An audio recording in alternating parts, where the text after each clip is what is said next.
ये है पाकिस्तानी गुमनाम, वो लोग जिन्होंने सब कुछ देकर कुछ नहीं मांगा, सिर्फ एक खामोश विरसा छोड़ गए। आइए उनकी कहानी सुने, उनके नुकूश खामोशी को लफ्ज़ों में ढालें, ताकि कल का मुअर्रिख ये ना कहे कि हमने अपने गुमनाम हीरोज़ को भला दिया। पेश है गुमनाम की सनसनीखेज़ दास्तान।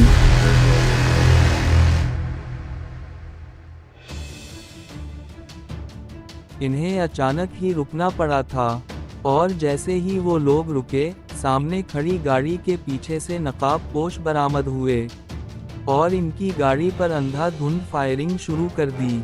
लेकिन इन्हें अंदाज़ा नहीं था कि इनकी गाड़ियां ऐसी सख्तियां झेलने के लिए ही बनी हैं। ओ भाई, शीशा टूटने का इंतज़ार कर रहा है क्या?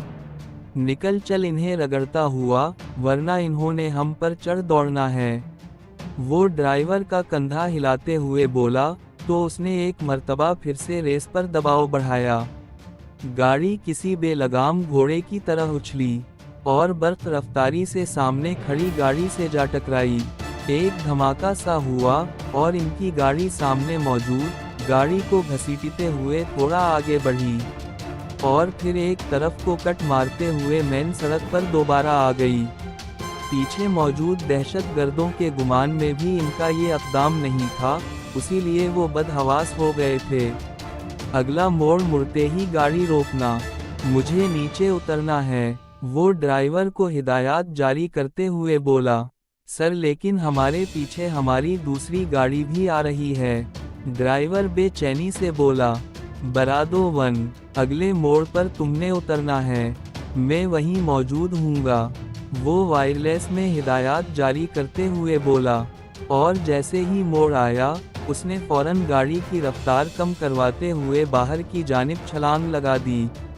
थोड़ी देर गुजरी होगी कि दूसरी लैंड रोवर भी पहुंच गई और इसमें से बरादो 1 भी बाहर कूद पड़ा। दोनों गाड़ियां तेजी से आगे निकल गई थीं।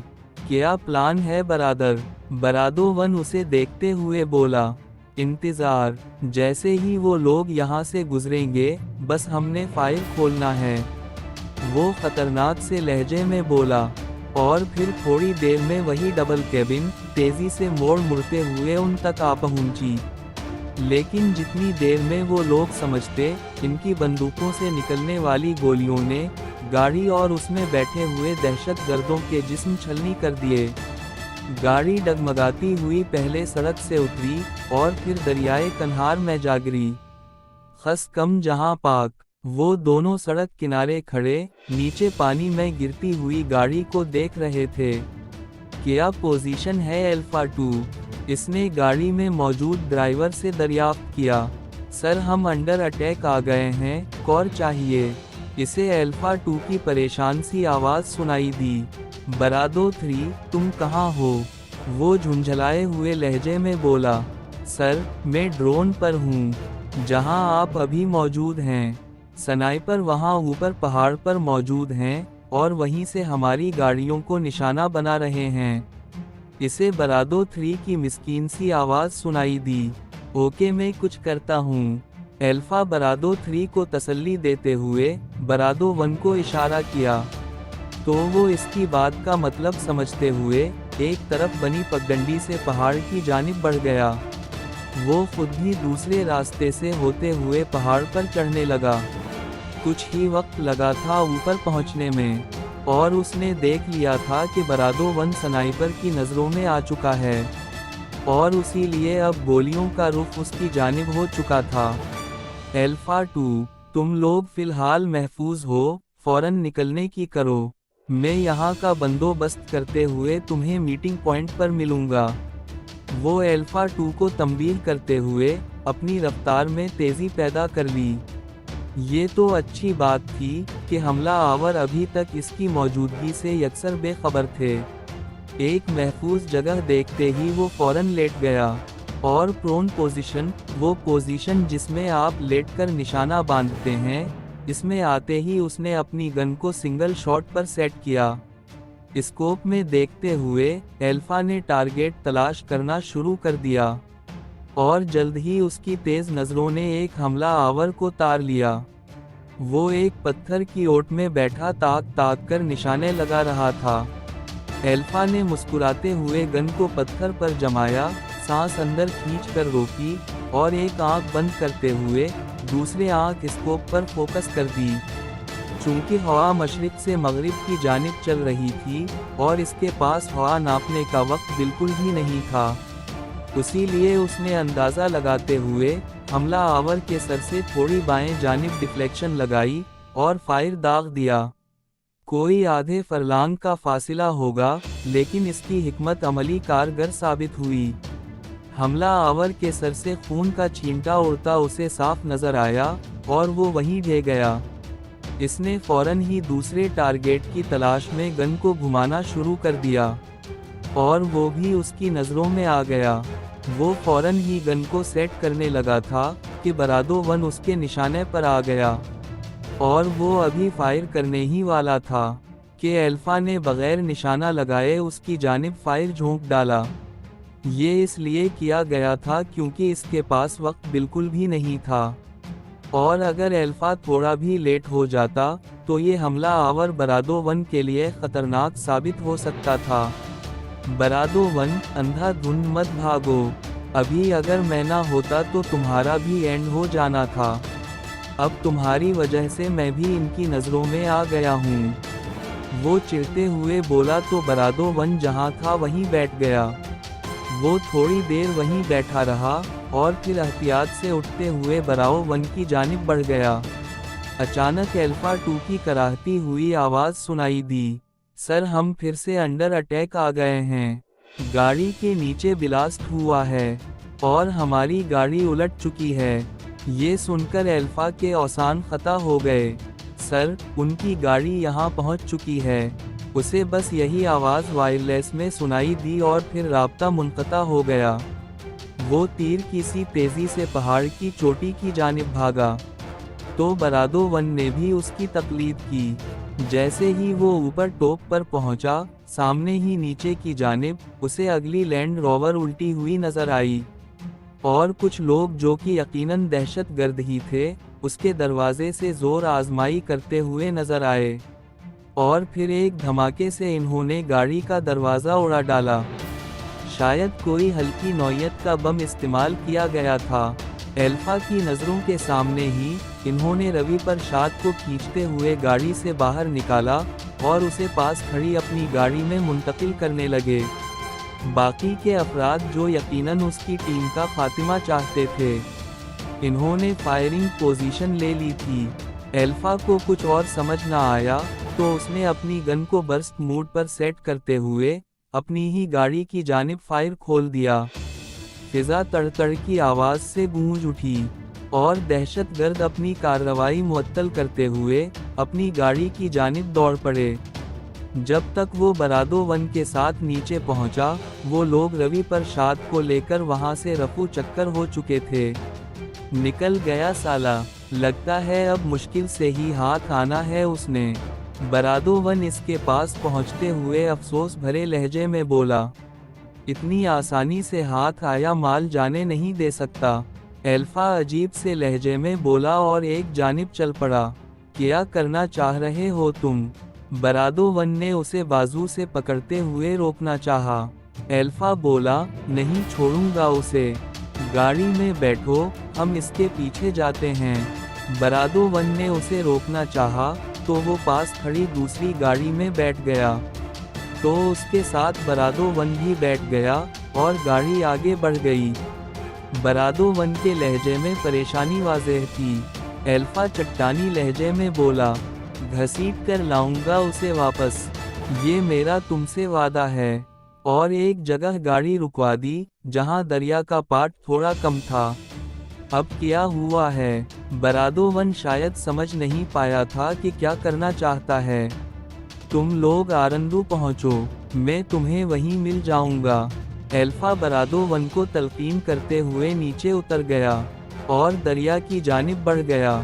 बरादो वन ने एक सर्द आह भरते हुए गाड़ी आगे की जानिब बढ़ा दी। किसी दूसरे मुल्क की हुदूद में दाखिल होकर वहां से शिकार को उचक ले आना हर किसी के बस की बात नहीं होती। लेकिन बरादोवन समझ चुका था कि इसके सिवा अब कोई चारा बाकी नहीं रहा। एल्फा आगे बढ़ने लगा। दरिया का पाट पार करने के बाद आगे खुश्क जमीन शुरू हो चुकी थी। दोपहर ढल रही थी और सूरज तेजी से मगरिब की जानिब गामजन था। सामान के नाम पर इसके पास बस एक बैग था जो इसके शानों से बंधा हुआ था, और इसे ये भी मालूम नहीं था कि इसमें क्या चीज़ मौजूद है। जोश में वो सरहद तो पार कर गया था, लेकिन अब उसे अंदाज़ा हो रहा था कि जल्दबाजी में वो एक बड़ी गलती कर बैठा है। लेकिन अब हो भी कुछ नहीं सकता था, इसलिए वो एक समत मुतय्यन करते हुए अपने कदमों में तेज़ी पैदा कर ली। सूरज के गुरूब होने तक वो चलता रहा, और फिर एक टीले की आड़ में बैठते हुए एल्फा ने अपने कांधों से बैग उतारा और उसे खोलते हुए इसमें मौजूद सामान का जायजा लेने लगा। चाकू और गन तो इसके पास पहले ही मौजूद थी। बैग में एक छोटा खैमा, स्लीपिंग बैग, 3 पैक खाना, कुछ सर्वाइवल का सामान और उसकी गन के कुछ इजाफी राउंड्स मौजूद थे। उसने आसपास अच्छी तरह से जायजा लेते हुए टीले की आड़ में आग जलाई और माहौल में मौजूद ठंडक को कुछ कम करने की कोशिश करने लगा। अपने दस्ताने उतारते हुए उसने अपने हाथ आग के सामने कर दिए तो कुछ सुकून का एहसास हुआ। फिर अपने मुंह के पास मौजूद माइक में बरादोवन को पैगाम देने की कोशिश करने लगा, लेकिन शायद वो रेंज से आउट हो चुका था। कोई मंजिल नहीं है, ये भी नहीं मालूम कि वो खबीस कहाँ मिलेगा। ए अल्लाह, मेरी रहनुमाई फरमा और इस मिशन में मुझे कामयाबी नसीब फरमा। वो खाने का एक टन खोलते हुए उसे आग पर गर्म करने लगा। ये तैयार खाना था जो ऐसे हालात के लिए उन लोगों के पास मौजूद रहता था। हैरत उसे इस बात पर थी कि उन हिंदुओं के लिए यहाँ कितने लोग काम कर रहे थे। इसने जिन 2 लोगों को पहाड़ पर गोली मारी थी वो गैर मुल्की गोरे थे। जिनकी गाड़ी को इन्होंने निशाना बनाया था वो अफगान पार्टी थी, और रवि प्रसाद के पीछे जो लोग सबसे आखिर में आए थे वो कोई थर्ड पार्टी थी, जो ना तो अफगानी थे और ना ही अंग्रेज। इसका दिमाग ये सब सोचते हुए माउथ सा हुआ जा रहा था, यानी कि एक साथ हमारा कई मुल्कों की एजेंसियों से पाला पड़ा हुआ है। वो उबले हुए गोश्त का टुकड़ा मुंह में डालते हुए बड़बड़ाया। ये खाना उसे कभी भी पसंद नहीं आया था, लेकिन मजबूरी में भूखा मरने से फिर भी लाख दर्जे बेहतर था। पहले इसका मूड था कि वो रात को आराम करेगा और फिर सुबह पहले वक्त वो अपनी तलाश फिर से शुरू करेगा। लेकिन फिर इसने इरादा मुअक्कर किया और थोड़ी देर सस्ताने के बाद अपना सामान उठाते हुए एक मर्तबा फिर से निकल पड़ा। ये पेचदार सा रास्ता था जो टीलों के दरमियान गहराई से होता हुआ जा रहा था। थोड़ी देर तो वो चलता रहा, लेकिन फिर कुछ सोचते हुए वो एक जानिब बने टीले पर चढ़ना शुरू हो गया। कुछ ही देर में वो टीले पर मौजूद था, लेकिन उसके सामने भी एक और ऊंचा टीला था, जिसकी वजह से उसे कुछ दिखाई नहीं दे रहा था। थोड़ी देर सांस बहाल करने के बाद वो उसी दूसरे ऊंचे टीले पर चढ़ना शुरू हो गया। यहाँ ऊपर पहुँचने पर उसे अच्छा व्यू मिल गया। इसने नीचे देखा तो उसे चक्कर सा आ गया, क्योंकि जिस रास्ते पर वो जा रहा था वो बहुत ही खतरनाक था। अपना बैग एक तरफ रखते हुए उसने दूरबीन निकाली और उसे आंखों के सामने करते हुए वो चारों अतराफ का जायजा लेने लगा। एक जगह हल्की सी रोशनी नजर आई तो उसने उसी जगह को फोकस किया और जूम बढ़ाया, तो मंजर कदरे वाज़ेह हो गया। ये कोई बड़ी फौजी बेस जैसी जगह थी, जो यकीना बहुत बड़ी थी, लेकिन दूरबीन इसकी बड़ाई दिखाने से कासिर थी, और वजह थी दरमियान में हाइल फासिला। ये सबसे करीबी जगह है जहां रवि प्रसाद को लेकर जाने का 90% इम्कान है। वो दूरबीन आंखों से हटाते हुए होले से बड़बड़ाया और सर पर मौजूद ऊनी टोपी को मजीद नीचे की जानिब खींच लिया। सूरज गुरूब होते ही सर्दी ने अपना असर दिखाना शुरू कर दिया था। और इम्कान था कि जल्द ही बर्फबारी भी शुरू हो जाती। इस सर्दी से बचने का एक वाहिद तरीका यही था कि वो चलता रहता, वरना इस ठंड ने उसे कहीं का नहीं छोड़ना था। जेब से कंपास निकालते हुए उसने सम्त का तयन किया और फिर नीचे उतरते हुए उसने एक दूसरी पगडंडी को पकड़ा जो कदरे सीधी थी। अब इसे बस चलना था और जल्द से जल्द इस फौजी बेस तक पहुंचना था। वो अकेला कुछ भी नहीं कर सकता था, इसीलिए उसे बस नज़र रखनी थी और अल्लाह से मदद मांगनी थी, जो वो मुसलसल मांग रहा था। मिनटों और घंटों का हिसाब कहीं खो गया था। ना जाने वो कितनी देर चलता रहा और फिर एक टीला क्रॉस करते हुए इसकी हिम्मत जवाब दे गई और वो वहीं बनी एक कुदरती गार के अंदर चला आया, जो था तो मुख्तसर सा ही, लेकिन इस मौसम की शिद्दत से उसे काफ़ी हद तक महफूज रख सकता था और इसके देखे जाने का इम्कान भी खासा कम था। इसने आसपास फैली खुश्क जंगली झाड़ियों को जमा किया, जो कि बर्फबारी से काफ़ी हद तक छुप गई थी, और इन्हें गार में लाते हुए सुलगा दिया। आग का भी एक अपना ही मज़ा होता है और वो उस वक्त उसे पूरी तरह महसूस कर रहा था, जो उसके सर्दी से जमते हुए वजूद में ज़िंदगी की लहर दौड़ रही थी। इसने बैग से स्लीपिंग बैग निकाला और उसे आग के करीब डालते हुए उसमें घुस गया। कल की कल देखी जाएगी, वो भुने हुए चने मुंह में डालते हुए बोला, जो इसकी सर्दी को कम करने की एक भरपूर ग़िज़ा थी। आज हुआ सारा मंजर इसकी आंखों के सामने फिर रहा था और वो सोचकर परेशान हो रहा था कि कैसे उसके हाथ आया शिकार दुश्मन उचक कर ले गया। एक सर्द आह भरते हुए उसने दोनों हाथ सर के नीचे रखे और सो गया। थोड़ी देर बाद उसके खराटे गार में गूंजने लगे। ये कहानी आपको कैसे लगी? अच्छी लगी तो वीडियो को लाइक और चैनल को सब्सक्राइब करें और बेल आइकन भी दबा दें, ताकि नई वीडियोस आप तक फौरन पहुंचें। मिलते हैं अगली वीडियो में, तब तक के लिए हमें दें इजाज़त। अल्लाह हाफिज़।